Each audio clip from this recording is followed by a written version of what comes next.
Every story has an ending. Does our quest to play the top 100 courses in 10 years have a good ending?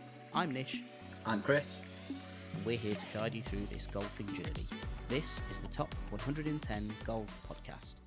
Episode 42. Is this a Marmite course? The Cruden Bay Golf Club Review. Opinions are like noses. Everyone has one, and this course a definitely divided opinion. Between us, but also between the people we spoke to. Now, everyone is entitled to their wrong opinion, and I'll get to the course shortly. And we're probably set for our most heated discussion yet. However, we'll start by giving you the setup, the context or the flavour about the club in general and what happened on the day before we get to the course. So the day started off nice and easy and relaxed in Aberdeen, didn't it? We got a nice fry up from Graham. It was lovely, wasn't it? From our wonderful hosts. Yeah, it was amazing. They even catered for my gluten-freeness. Graham and Lauren. Awesome hosting, guys. Thank you very much. 100%. And then we took a lovely scenic drive out to Cruden Bay, rocked up, opened the boot, and then Chris realised he'd forgotten his shoes at Trump International. Yeah, so, I mean, luckily it's only sort of 25 minutes down the coast. If I'd have left them anywhere else, I left them at Gullen, it would have been a long trip back. I think you'd have been in for a £150 pair of shoes. Yeah, in the pro shop. They're not cheap, are they, in pro shops? When no, you're buying shoes. So I will give you all the intro stuff that happened when I checked us in, because unfortunately you weren't there, Chris, and I think you probably would have quite liked it, actually. So yeah, it's a shame I missed out on that, really, because we'd arrived in good time, hadn't we? So we're a couple of hours before our tea time. We were nice and relaxed, like you say. We had a nice breakfast, ready to go. Opened the boot. Wait a minute, where's my shoes? And then I had to root around for my key that I'd stolen from Trump International, and then make my way back to pick my shoes up. But anyway, yeah, you have to do all the intros. Let's forget about all that for a second. So it started off, I kind of went down to go and check us in initially. So you kind of go down to actually the car park is at the top level. You then sort of go down the side to where the pro shop is, and as soon as I turned around the corner, like, I could just see the course all laid out in front of me, and it looked unbelievable. So the way it's all set up is you've got this probably about 7 holes, I think you can see, of the actual, no, probably not even 7. I'm probably talking about 6 holes of the actual course. You can see the full course. Yeah. And then within that, they have an 18-hole par 3 course, which is called the St. Olaf course. Now, that day, it was really busy because they had a junior comp on. So they're expecting 66 juniors playing. So it's going to be really busy in that little central bit. Yeah. So I've kind of like seen all of this course, and I thought, I didn't know that the par 3 was within the other course. I thought, this is it. This is like, that's the course right there. And I thought that was amazing. Like, you can see the whole thing. So went in, checked in at the clubhouse, and the pro checked me in. And you get given a bottle of Loch Lomond single malt whiskey each when you check in. Yeah, it's a nice little touch. Lovely little touch. And they have a little tag inside. I was supposed to have it with me, but I haven't got it. A little visual aid would be nice, but it's called birdie juice, or they call it birdie juice. So I was like, all right, okay, that's quite nice. I was driving, so I wasn't going to partake in that. But so we did all that, and then I kind of went round, did my normal taking pictures, and there's loads of really old stuff up in the clubhouse in Cruden Bay. Yeah, I think it's worth mentioning. The view from that clubhouse is probably one of the best we've seen, isn't it? It's pretty stunning. Like, it's a great big panoramic window that you can, like you say, you can see over a good chunk of the course. It's pretty spectacular because you're kind of raised up above it, isn't it? Yeah, like it's a bit. We'll have it on our review blog. It's a bit Bond villain lair-esque with the way it's sort of perched on this hill. Yeah. But you can see this whole expanse of golf holes, and it's amazing. Like that, it was a lovely place to sit and sort of have a fresh orange and lemonade. Wait for me to come back. Just waiting for notification of when Chris is set off. But I sort of decided to start chatting to some of the staff, because I really had no one to talk to, Chris. But I was like talking to, and do you know what? They were super, super friendly. They kept sort of coming over and checking up on me and just making sure, I'd got what I needed and all that kind of stuff. And I sort of asked them, as I sort of do, I was like, you know, you expecting to be busy today? And that's when I found out about the junior comp. And the staff also then said that what they expect on Sundays as well is pretty much the whole village just comes in for their Sunday lunch into the club. So Yeah. it kind of immediately gave you a lovely, warm, fuzzy, like community feeling to that club. Yeah, it definitely had that, didn't it? I think because we played Trump the day before, and that was a very different vibe, wasn't it? It was kind of lots of American tourists around, and it was very much felt like a commercial enterprise, didn't it? But then Cruden Bay was the complete antithesis of that, wasn't it? Going in there, it was very much a golf club. Lots of local people, like you say, going down to play golf or have the Sunday lunch, and lots of kind of local people working there who were incredibly friendly. Right? It Oh, they was were so yeah, friendly, like almost like you can't be too friendly. There's no such thing. But like they were just so it was like they loved being there. yeah. That's all I can describe it as. We then sort of were taking a few pictures and things like that, and then that's when Chris arrived, and I was in the midst of talking to one of the ladies who was looking after me and giving me some information. So I was taking a few pictures, and she was kind of cleaning one of the tables, and she suddenly just went, "Oh, if you'd like to know any history of the club, then I'm very happy to help you out and give you some information." So I was like, "Well, yeah, I'm not going to say no to that. Let's tell me what's going on." So she started describing one of the people that was on the shelves who donated a few like trophies and little trinkets and things like that they'd won, uh, and it turned out to be her. Which I was just like, all right, okay. So her name was Christine Middleton. Have to name check her because she was so lovely, and she told me her sort of golfing history, and she won something called the St. Rule Trophy at St. Andrews, or the Rule, I don't know if there's something like that. Now, that is I think they have something called the Lynx Trophy, is that right? At St. Andrews, and it's the women's equivalent of that. Yeah, But she beat Annika Sorenstam to win that, which is it's not a bad scalp, is it? pretty good, isn't it? So basically, she was a little local celebrity. So if you're in Yeah, there in the and midst of Christine is Scottish around, golfing royalty. uh, I was just like, can I have a picture? And she was like, oh yeah, I suppose so. Like a bit shell shocked, really. But it was just so nice and I think that just sort of for me was the the prime example of how homely and how much of a community club this really does feel like. And like I say, Yeah, total opposite to the day before. Then we sort of went off and by this time we'd kind of met up and it was like, right, let's go and have a little warm up, all that kind of thing. And then Chris kind of went to the range. I had a few putts on these crazy undulating practice greens, and then we went up to the first tee. So Chris can come in now because we're together now playing around. But we went up to I've been brought back in from we'd been exile. we'd been separated and then brought back together like two magnets. But yeah, we at the first tee, and I think we should mention this again. So Christina told us about this, and I didn't know, and our research hadn't really pulled this out either.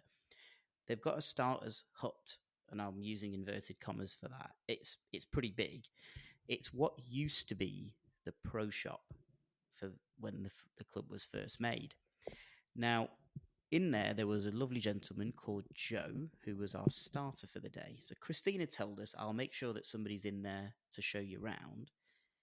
If not, then let me know and somebody will come and show you around. Now, in that starter hut, there is a treasure trove of golf artifacts, memorabilia, pictures, Yeah, it was pretty all remarkable, sorts. wasn't it? Really, there was all sorts of little bits and bobs, wasn't there, hanging around?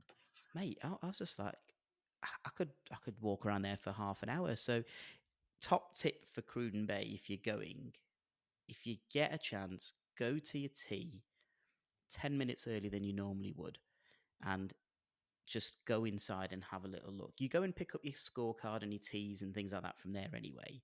But go in there and have a little look. They had Joe was really, really gracious. He was kind of happy to pass. I've never touched them before, but like old school golf balls, the really old, tiny, heavy ones. Yeah, And you yeah, kind of look at them and you go, they had no they had compression obviously in them, but they had nothing to protect the golfer's hands from yeah, hitting yeah, basically a yeah. Just a stone. small rock. Yeah. Now he did tell me one thing that was really interesting. Have you heard of?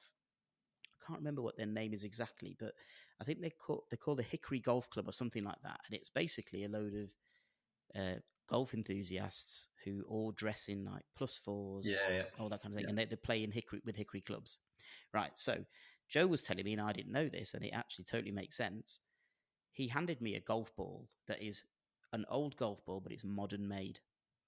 And I was like, okay, looking at it and all, it looked really nice and shiny and all new and not worn down or anything like that. And he said they get them manufactured now from a company in America because if they use new modern golf balls with the old hickory clubs, it shatters the hickory shaft. No, right, okay. Did not know that. There is still somebody out there making old school golf There is balls one with company in the States out there elastic bands in making the middle and all that kind of absolutely cable. doing Yeah. all of that. So yeah, I mean, he was just what a gentleman Joe was, and again, he deserves a bit of a special mention. I Yeah, he was a think lovely as guy, well. wasn't he? Now, I think we've left it long enough, and we've teased everybody long enough with our "Is it a Marmite course?" So, I think actually we'll bring out one more thing. I think before we get into it, Chris. I'm not going to put my tin hat on, but uh, we have to mention that a lot of people kept talking about this castle that is in the distance, and you do see it a lot on the course. You see it from the clubhouse, Yeah. and then when you go over the hill, you can see it the whole way. It's called Slane's Castle, and it's ruins of a castle. Now, we kept getting told it was the inspiration for Dracula. Now, tell me what you told me when we were walking down the first fairway after that came up for the third time. Well, my understanding of it is that it's that is based on the castle in Scarborough, right? That's the famous place that it was kind of written and based on. And where did you get that information from, Chris? I think it might have been in the actual book. that was a bit that got me. Like, it's written in the book. Where is the inspiration was? So I think I've heard a few people claim to be the castle that Dracula was based on, but who knows? It's one of those things that's lost in history, I suppose. I've got a real flavour for playing golf in Scotland, and I think there's going to be these little sprinklings of Tall tales. yeah, and like myths and things like that. I think Yeah, that just kind of adds to the romance of playing golf there. yeah. So we're on to it now, Chris. We're on to golf. So I think I've spoken. I've monopolised the welcome, haven't I? I feel like I should let you. What's it? What do they do in a debate? They give you like 3 minutes, don't they? And like you set your case. Yeah. It's not quite that Okay. dramatic, obviously, but It's not quite that dramatic, but no. yeah, I'll set my stall out a little bit. You tell us what you thought. Because yeah, I think you mentioned earlier. I think we've usually come off with a reasonable amount of agreement, haven't we, on these courses so far? And this is the first one that we walked off and had very different opinions. I think on our views of the course. So I struggled with it, and I don't know whether it was just I wasn't in the right frame of mind or what, but I really struggled to get on with Cruden Bay at all on any level, really. I think there was a couple of holes that drew me in for like 1 hole or 2 hole stretch, and then I flicked back out and I got to holes that again I just didn't really like. They were quirky in a way, but I don't know whether part of it is that we'd played Trump the day before, and that was so beautifully manicured, so incredibly well thought out. This is obviously very much an older style golf course designed a long time ago and hasn't been kind of amended since then. But I really, really struggled with it, and I think part of the reason I struggled with it is because it's so highly ranked and kind of it was about 22, I think, on the list. I think it's 24. I think Trump was I think 23, so it's one Yeah, well, I think behind it's up to Trump. 22 now. I think on the Is official it? list, So Cruden it's Bay. gone up on the right. So I was going in there with really high expectations. I think that it was going to, and Trump, like I say, it's pretty much level pegging with Trump. And the day before, I had fallen in love with Trump. I thought it was just incredible. We'll speak about that a bit more in the review. But then I got to Cruden Bay, and I just felt, I felt really disappointed by it. I did, and I felt like there's some really good holes in there. So there's probably, I don't know, 3 or 4 holes in there that I really enjoyed. The rest of them I thought were fairly average and could have been on any course, kind of any links course, not in the top 100. So I really struggled to get on board with it, and like I say, maybe it was because it was the third day we've been playing in a row, and I lost my shoes beforehand, so maybe I just wasn't in the right frame of mind for kind of glossing over some of those things that maybe you would normally gloss over. I also thought the condition of the course, and again, maybe this is because we played Trump the day before, but the condition of the course for me wasn't comparable to the other courses we played so far. And maybe that's just a weather thing or whatever, but it just didn't seem comparable. The greens, the fairways, it just wasn't in the same kind of the same bracket. I don't think as some of the other courses that we played so far. Hmm.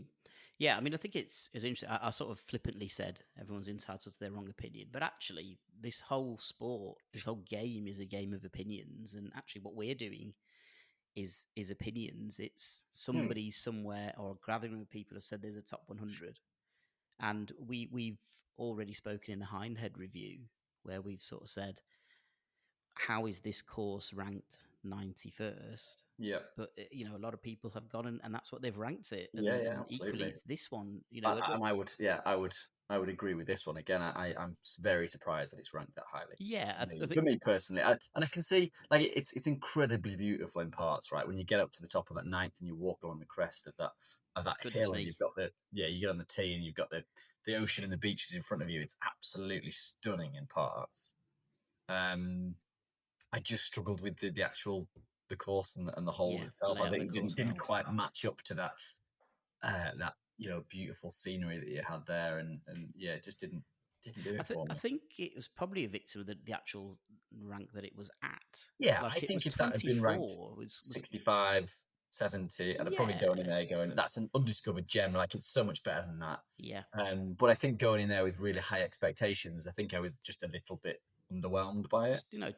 Early 20s is punchy, isn't it? That's Yeah, I like mean right up that's up there there. with some of the really big names in golf, right? Yeah, yeah. I mean, uh, I suppose we'll try and give it a bit of balance here. And actually, I remember very vividly now in the preview that it came up and you said, look, it's quite a divisive course, this, because Yeah. there are some people who absolutely love it and some people absolutely hate it. And I think that, I mean, how freaky has it that that's exactly how it's gone with just two Yeah, people? We it's could a have both sample of loved it. two and Exactly. 50-50 split. Yeah. Yeah. And I think actually that we almost couldn't have planned this any better.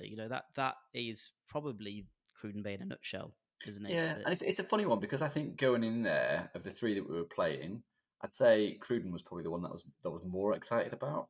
I hmm, was kind of not wanting to like Trump for obvious reasons.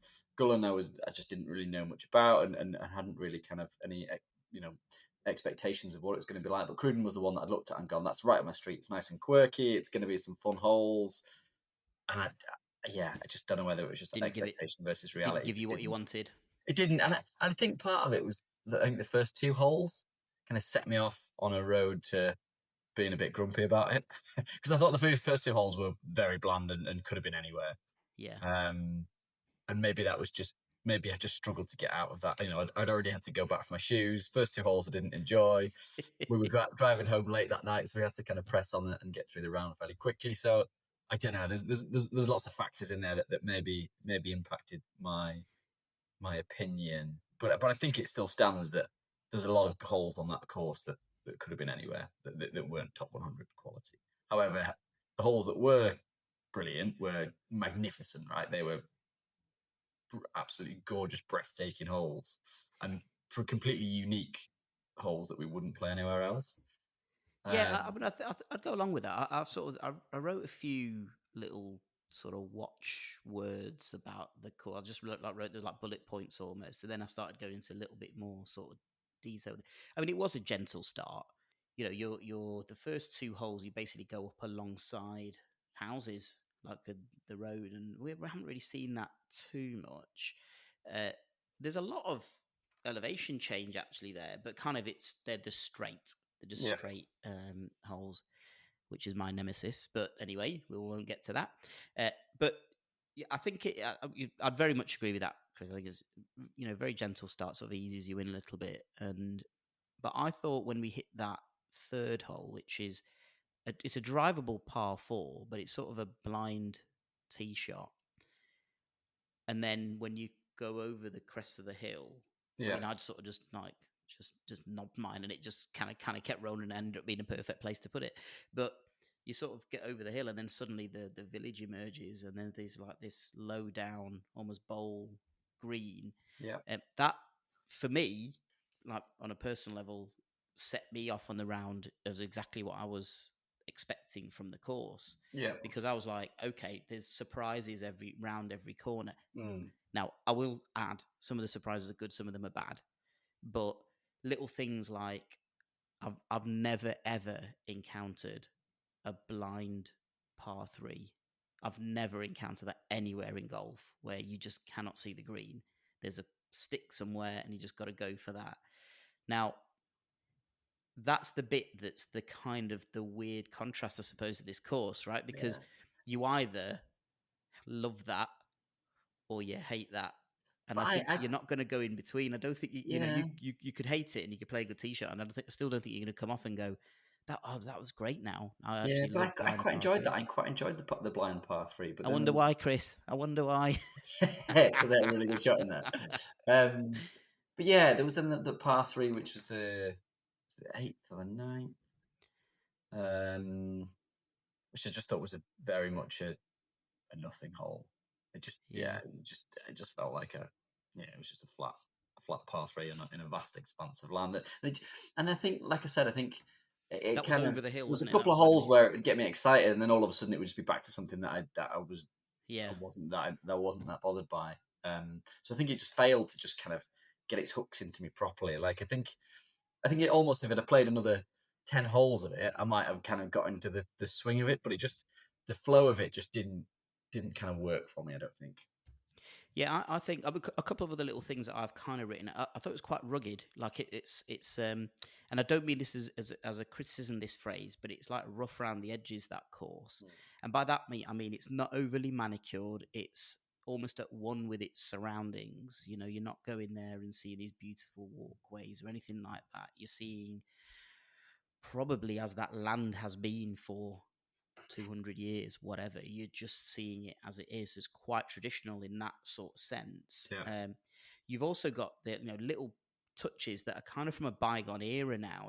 We again the we use the word loads on the weekend, but the juxtaposition of previous day, you're getting Yeah. course map, you're getting pin positions, everything's like slick as you like.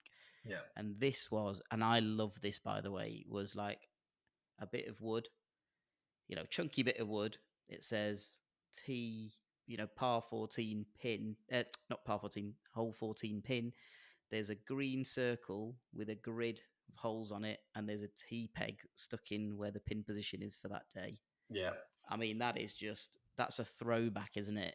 Yeah. And Yeah. you're kind of Jamie living only in. noticed that on like the 15th hole or something. Yeah, I didn't pick up on that. I just thought, No. oh, that's the shape of the green, but actually they were all the same. It was a bit weird, but I Yeah. mean, absolutely, that was amazing for me, and that was that kind of almost. I think I'd got into because I'd read up a lot about this. This course is on the old Tom Morris Trail, so it's designed by old Tom Morris, who designed St Andrews, and I'd kind of got into that frame of mind, I think, quite a lot. So, perhaps it's an important thing for people going to play to get in that clubhouse and spend a bit of time there and just kind of absorb it a little bit. Because also, one thing I have very much taken on board from our trip in Scotland, because you get to speak to people there, is that they all ask, have you played St Andrews? Are you going to play St Andrews? And then everybody says exactly the same thing. They're like, not the best course. Yeah. So it's the fame of the course, it's the renown of the course that kind of gets its teeth into you. Yeah. Cruden Bay obviously doesn't have that kind of reputation, but it's got the same course designer. Yeah. Now that might sort of go to explain that difference in opinion, Yeah. Maybe. and Maybe. maybe. I mean, I don't know. I'm trying to explain it, I suppose, a little Yeah. bit. No. Me personally, It's a I like this valid golf point. course a lot. I scored Yeah. well, which does help, Yeah. but I liked it a lot because everything was interesting for me. Even those first couple of holes, they weren't flat. Like there was a lot of undulation on the first fairway. There's a lot of hills coming in from left, right, and centre. So your ball can kick quite a lot. The green was suddenly on the second was elevated. Um, I found there's a couple of drivable par fours that we had.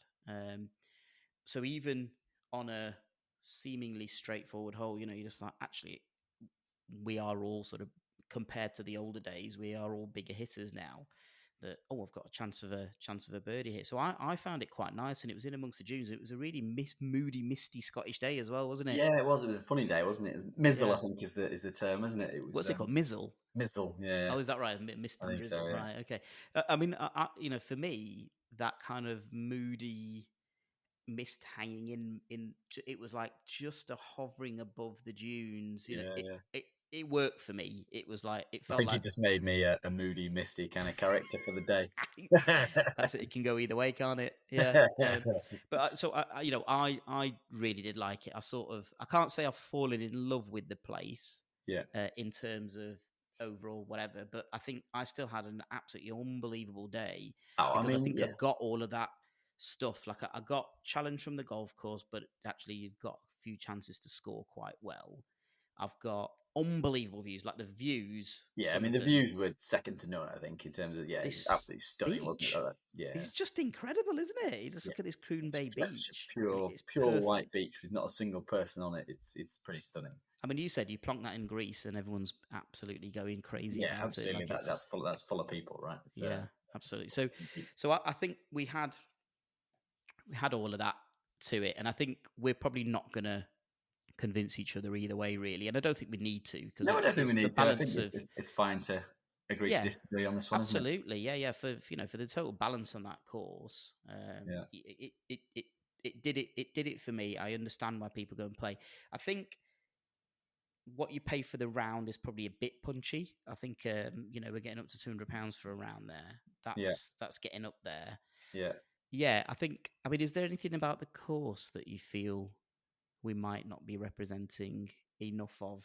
Don't think.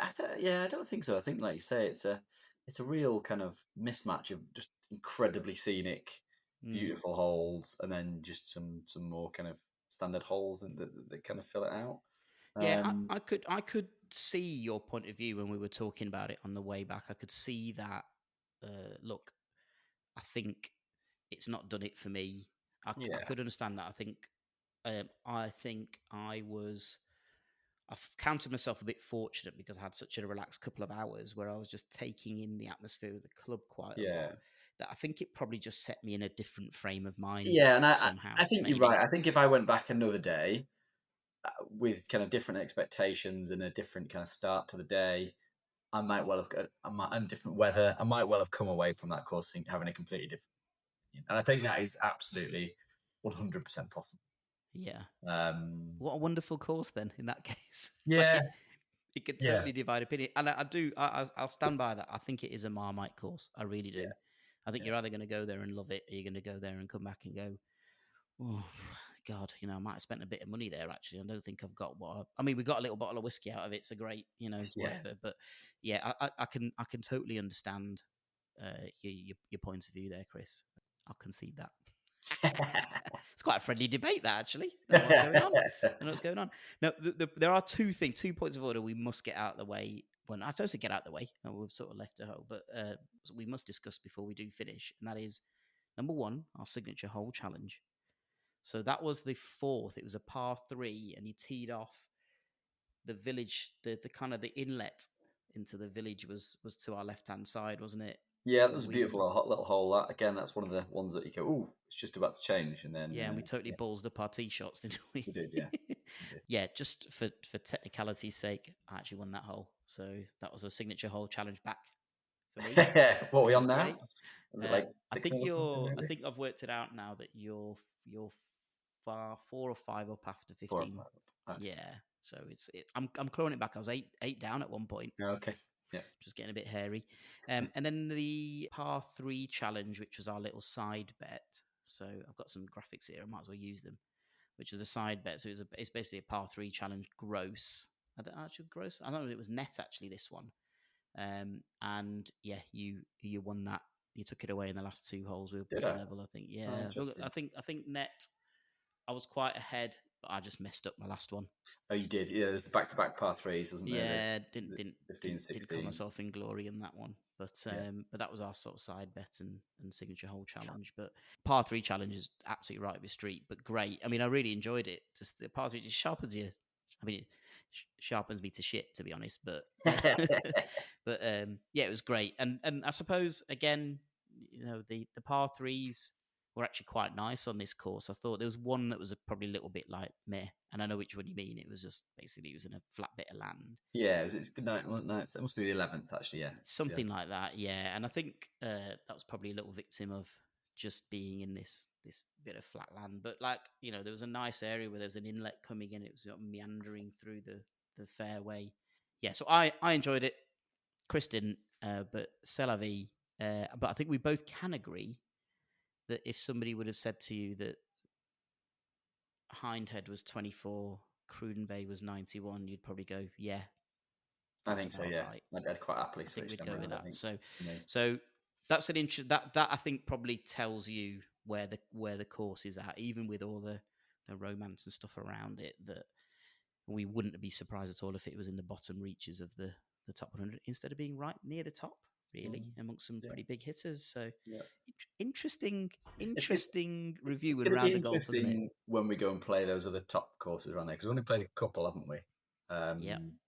And we've played 3 in the top 25. Yeah. 2 of which we weren't that enamoured by. 1 we were completely blown away by, which we'll look into at a later date. So yeah, it might just be that those top rated courses you go in there with much higher expectations, and then it's more difficult to meet those ultimately because you're already going in ready for something incredible. You're right, Chris. It's a fascinating point, and I hope we end up with more discussion points like this because I'm sure we will. It does become a bit boring if we just agree with everything. Yeah, just keep saying everything's amazing. It's just life's a bit boring with that. But thank you for Chris. I really appreciate your time. Next time on the Top 110 Golf Podcast, we'll be reviewing our round at Hankley Common when we went down to sunny Surrey.